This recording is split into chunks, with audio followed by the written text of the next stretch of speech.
naka-vlog tayo. So ito yung journey this day. Itong araw. So pauwi ngayon tayo. Dapat magpapagawa tayo ng cellphone Dapat magpapagawa ako ng cellphone, kaso sarado na yung gawaan. Nabot na ako ng alas 6. So kala ko kasi bukas pa sila at di rin nagre-reply kung hanggang anong oras.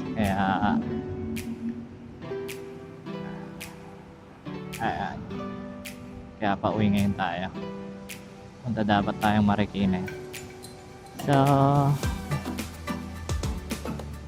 ayun lang, pangalawa ko sa video. So yung una hindi ko pa na-edit, pero ewan ko kung may edit ko kasi nagka-problema sa audio. Dami kong sinabi kaso hindi pa lang na-record. So sayang yung mga nasabi ko doon. Kaya ulitin ko na lang. Tayo pa naman sinabi. So sasabihin ko lang naman. So kahit gabi na. So dito sa vlog yun, sa adventure na to. So pagka-aralan ko yung Proverbs, Pero ituturo ko yung Proverbs.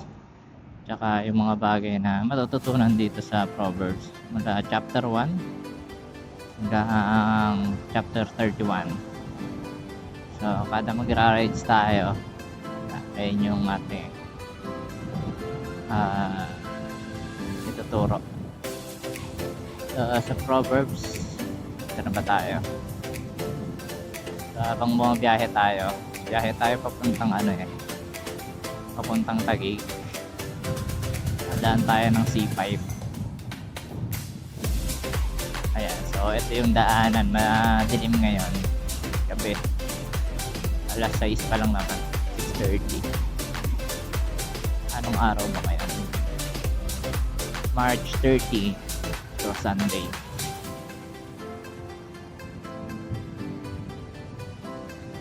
So pag-aaralan natin yung Proverbs, sinabi ko yun sa first vlog ko, kaso first vlog yun.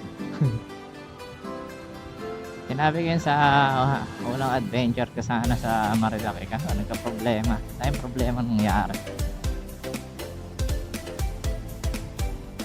Pero ngayon, ang gagawin ko na, isang camera na lang gagamitin ko. So bumili na lang ako ng memory card additional. Kaya nagka-problema kasi wala na akong memory card sa Insta360. So puno na agad yung 64 gig. Parang 2 hours lang yata yung kaya niyang i-record. So 64 gig 2 hours. So ganun kabilis maubos yung storage. Sabagay, wala naman magbe-video ng 2 hours dire-diretso. Ako lang yata. So kahit 1 hour lang naman siguro yung video sa Insta360. Kasi puputol-putuli mo naman yan So yung Proverbs pag-aaralan natin dahil maganda siyang pag-aralan bilang isang kabataan lalo. So yung sabi doon, yung matalino, yung marurunong, lalong tatalino at lalong marurunong. At yung mga hindi masyadong marunong ay magiging dalubhasa. Mas tatalino ka kung matalino ka na, at kung hindi naman masyado, magiging dalubhasa ka. So ayun yung purpose ng libro ng Proverbs, so para maging matuto dito rin sa buhay. Dito lang sa buhay na to.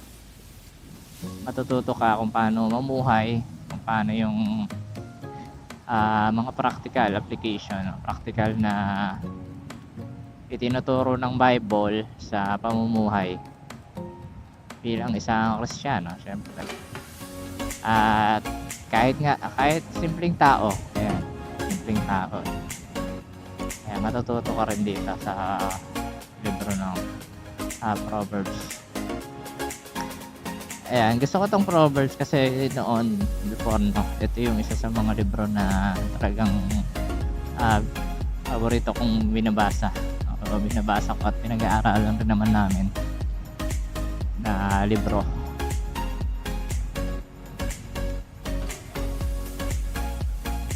Kasi dito sa Proverbs, talagang marami kang matututunan, talagang matututo ka kung paano magdesisyon, sabi doon, kung paano ano yung dapat gawin sa mga sitwasyon. So meron mga sitwasyon na binabanggit kung ano yung dapat mong gawin, although hindi naman lahat talaga nakalagay doon, pero practically makakakuha ka ng pwedeng moral lesson na pwede mong i-apply dito sa pamumuhay, sa yung pamumuhay bilang tao, bilang isang Kristiyano. Kung naghahanap ka ng guide na ayon sa salita ng Diyos, ayon sa Bible. So yung Proverbs chapter 4, tatlo yung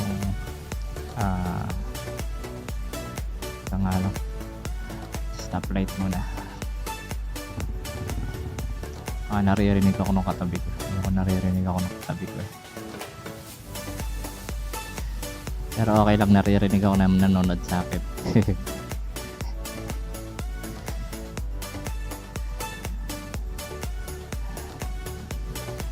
Kasi baka sabihin nyo nagsasalita ako dito mag-isa. May kausap ako kahit wala. So yung Proverbs chapter 1, ang isa sa mga itinuturo niya ay kung paano magdidesisyon ng tama. So, kung paano yung tamang pagdidesisyon. Ayun yung isa sa matututunan natin. So nagbigay siya ng halimbawa dito. Sabi niya, yung halimbawa may kaibigan kang masama o hindi maganda yung gagawin, huwag ka daw sasama dyan. So huwag mo daw sasamahan yung mga ganyang tao, iwasan mo daw yan, kasi mapapahamak ka dyan. Kahit na sabihin nila na bibigyan ka ng porsyento, parte, bibigyan ka ng part, kung hindi mo maganda yung gagawin, wag mo daw sasamahan yan. So para makaiwas ka dyan, sabi, wag sa mga problema, iwasan mo daw yan. Para makaiwas ka sa problema, iwasan mo yung mga ganyang tao. Totoo rin naman, mahirap yung ganong sitwasyon. Yung wait lang, hindi na ako makakaangat, diretso na nga ako. Kasi yung kalsada, bako-bako. Ayan, so kahit ako nagsasalita dito, nakapokus naman ako sa kalsada. Ayan, kasi ang gumagana naman sa akin dito ay yung bibig ko lang. Ay, ito ba, kakautak.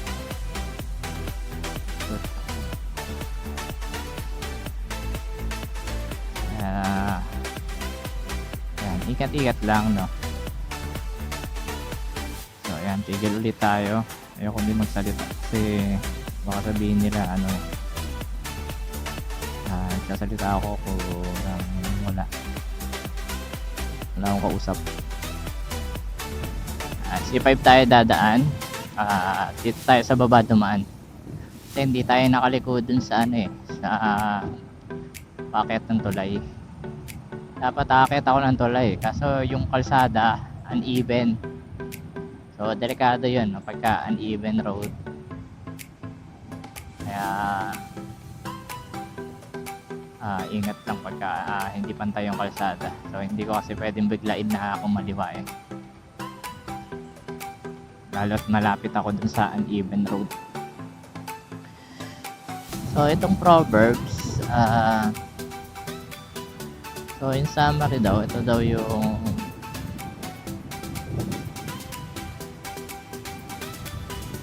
so sa Proverbs, maganda tong pag-aralan kasi matututo ka. Marami kang matututunan dito. Sabi ko naman kanina. Tatalino ka pagka binabasa itong proverb. So pati rin yung pamumuhay. Kung paano mamuhay na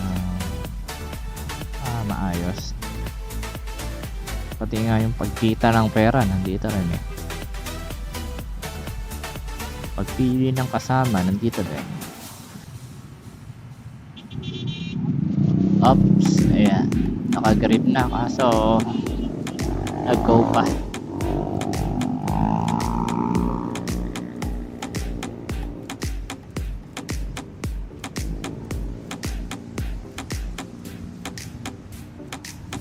So okay lang rin naman yun kahit naka-green na nag-go pa. Kailangan lang alerte talaga yung ano. Hindi pala okay yan. So hindi okay yun. Kaya kailangan alerto lang yung nasa harapan. Kasi kung meron nagmamadali dito sa harapan ko, ayan, nagtama sila nung nag-beating the red light.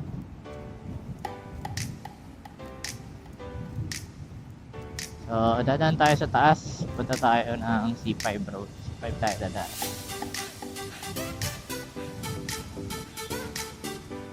Tayo dadaan. So magta-travel ako, mag-journey ako, adventure. So Andeng adventure katawag dito. Adventure ko nasa Maynila eh. So pero susunod lalabas tayo ng papunta ng iba't ibang lugar. So ilista na natin yung mga lugar na pupuntahan natin. Pupuntahan ko. Ayan, solo ride muna tayo. Puntahan natin. Kaya ko naman puntahan no? Kaya naman natin. Opsya, ang lakas. Tatalbog ako dito ah.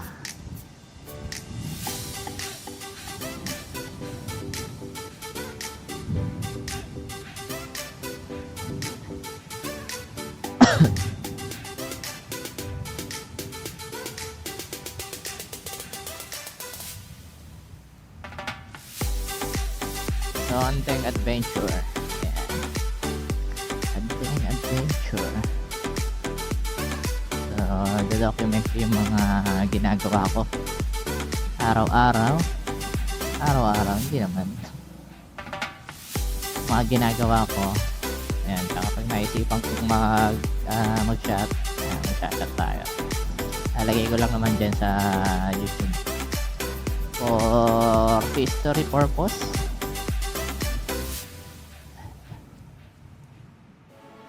Para meron tayong record ng mga nangyari sa atin, mga pinuntahan natin,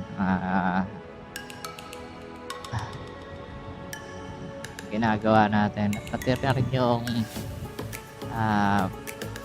magbigay rin ng aral no, sa iba habang bumabiyahe pa uwi papunta, tsaka sa mga iba't ibang pupuntahan na nakamotor. Ayan, hindi tayo bibigay ng aral. Mahirap to sa akin kasi hindi ako masyado nagsasalita talaga. Kaya nga nasa isip ko nga ipa-private ko lahat ng video ko dito eh. Tapos pagka ready na akong ilabas, ayan, doon ko na ilalabas yan. Kaya kung sakaling ganon, so anong araw ba ngayon? March 30, 2025. So kung late mo na ito mapanood, so Possible hindi ko pa 'to hindi ko 'to ina-unlist ko pa 'to. Ayan, unlisted. Naka-private sa YouTube, puwede naman 'yun. Okey lang rin naman 'no, kung naka-private sa YouTube. Sa Facebook yata bawal i-private. So, ayan, so yung mga lalo na 'no, yung mga Kristiyano. Bilang isang Kristiyano, so bibigay tayo ng aral. Yung mga kabataang Kristiyano, bibigyan natin ng aral patungkol sa biblical principle 'no, ng pamumuhay. More than 10 years na akong Kristiyano at marami masasabi ko na marami na rin akong napagdaanan. Marami ako na mga nakita, napagdaanan na mga senaryo. Hindi naman lahat, hindi naman lahat 'no. Pero kahit papaano sa tulong ng Panginoon, natututo tayo sa mga tinuturo rin na siyempre ng Bible 'no, at sa mga nai-experience din natin sa ating sa buhay. Ayun yung isa sa mga gusto ko rin ituro, sabihin 'no.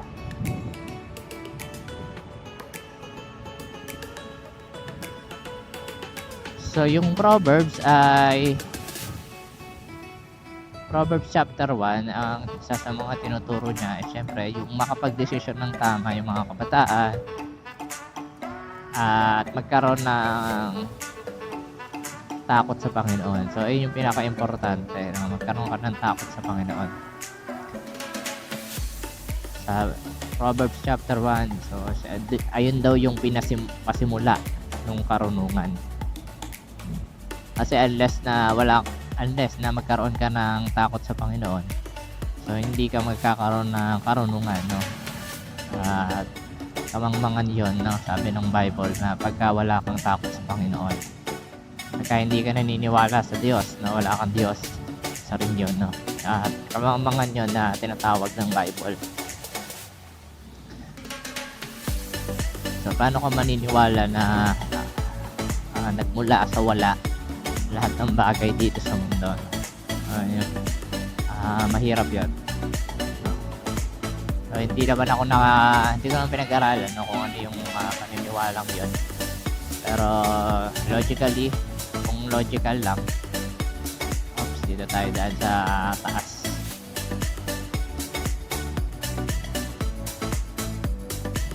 So hindi ko naman pinag-aralan kung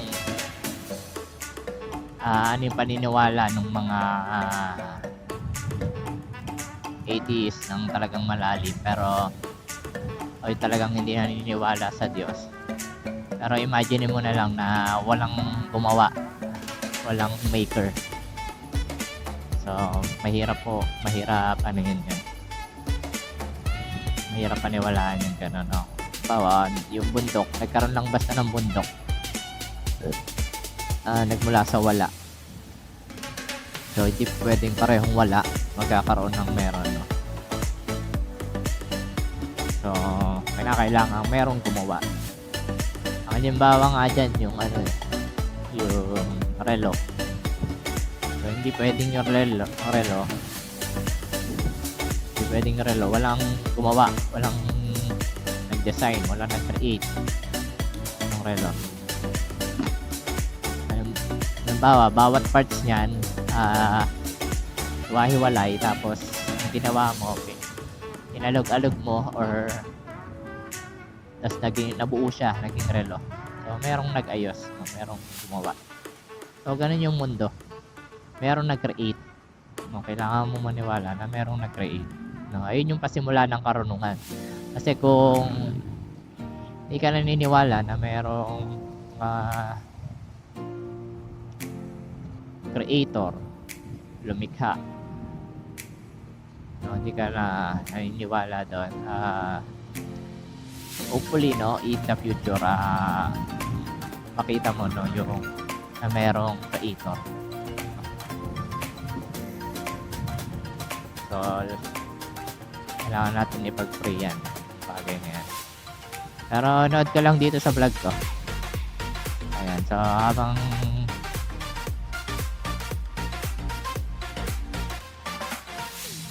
nag-aaral tayo, tutuklasan natin yung mga bakit natin kailangang malaman, no, na mayroong gumawa. Bakit kailangang paniwalaan natin na mayroong gumawa, no, kung sakaling hindi ka naniniwala sa creator. Ayun, hindi kinokontra ng Bible, no, yung science. Hindi sinusuportahan pa nga niya yung science. So, halimbawa, yung pagiging bilog ng mundo, so napatunayan naman yan ng science, at hindi rin naman kinokontra yan ng Bible, no, na bilog ang mundo. So, ganun yun. Hindi sila parang counter. Pinoprotect nila yung pinapatunayan ng Bible na or ng science na totoo yung Bible. Pinapatunayan ng science na totoo yung Bible.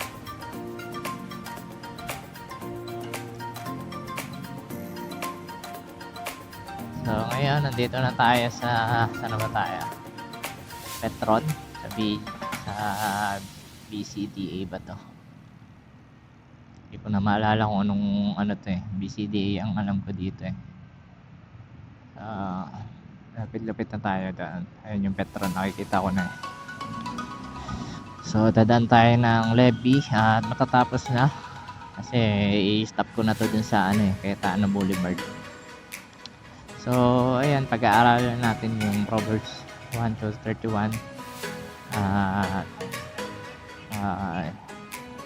Summarize na lang natin, no? Hanggat kaya natin i-summarize, pero pipilitin natin na makuha pa rin yung mga aral, no, na matututunan dito sa Proverbs. So sa Proverbs chapter 1, isa sa mga aral na pwede mong matutunan, huwag mong ine-neglect yung payo ng magulang, no, yung mga pinapayo ng magulang sa'yo bilang kabataan, huwag mo siyang ine-neglect. So kasi ang payo naman ng magulang ay para sa normal, yung normal na magulang, no, ay para sa ikabubuti, no, mga normal. Kaya sabi ng Bible, no, huwag mong ine-neglect yung payo ng iyong magulang. So yung payo ng iyong ama tsaka yung mga itinuturo ng iyong ina ay yung sabi, no, na huwag mo siyang ine-neglect. So kailangan ng Bible, syempre kailangan magbasa tayo ng salita ng Diyos. Doon natin malalaman kung ano ba talaga yung kalooban ng Diyos tsaka yung mga tinuturo ng Bible. So halimbawa nga yung pagsama sa hindi magagandang kasama, so yung gumagawa ng kasamaan na kaibigan, yung mga hindi magaganda, halimbawa magnanakaw, yan. Ayoko lang magbigay sa halimbawa, pero para lang ma-visualize nyo. Halimbawa, pag nanakaw, so isasama ka para magnakaw, para gumawa ng kasamaan. So sabi ng Bible, sabi ng Proverbs 1, huwag mo sasamahan yan. So mag-ingat ka sa ganyan. So, iwasan mo sila.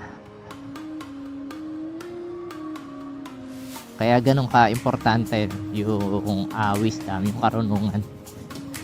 So kailangan marunong tayo magdesisyon sa buhay. Marunong tayo magdesisyon, no? Maaaring hindi naman parang automatic, no, marunong ka na agad. Pero step by step, no, natututunan yung mga pagdedesisyon din na sa buhay sa bilang kabataan. Bakit natututunan? Kasi may nagtuturo, no, may nagtuturo, halimbawa sa preaching may nagtuturo sa mga kasama mo, nagtuturo sa mga nakakasama mo, may nagtuturo sa Bible, may nagtuturo sa salita ng Diyos. So pwedeng ituro yung karunungan. At siyempre binibigay yun ng Diyos, no? Pinapaunawa yun sa atin ng Diyos. Basta may takot tayo sa Panginoon, ipapaunawa niya sa atin yung pagdedesisyon ng tama, no?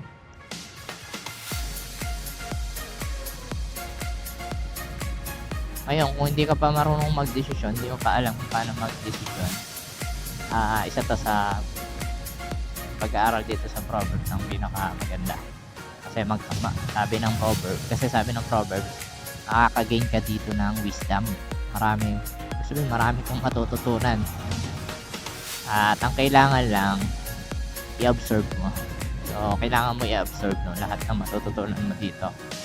May mga part lang na hindi literal, pero kailangan mo siyang i-observe na kung ano ba yung bagay na matututunan. So, kailangan mag-pray, manalangin, no, para ituro sa atin ng Panginoon kung ano ba yung bagay na gusto niyang ituro sa atin. So, dito tayo mag-e-end sa Vista Mall. So, ayun lang muna. At hopefully, no, gusto niyo matuto ayun sa salita ng Panginoon. So, habang inaaral natin itong Proverbs. So, nandito na lang muna. Dito na tayo mag-e-end.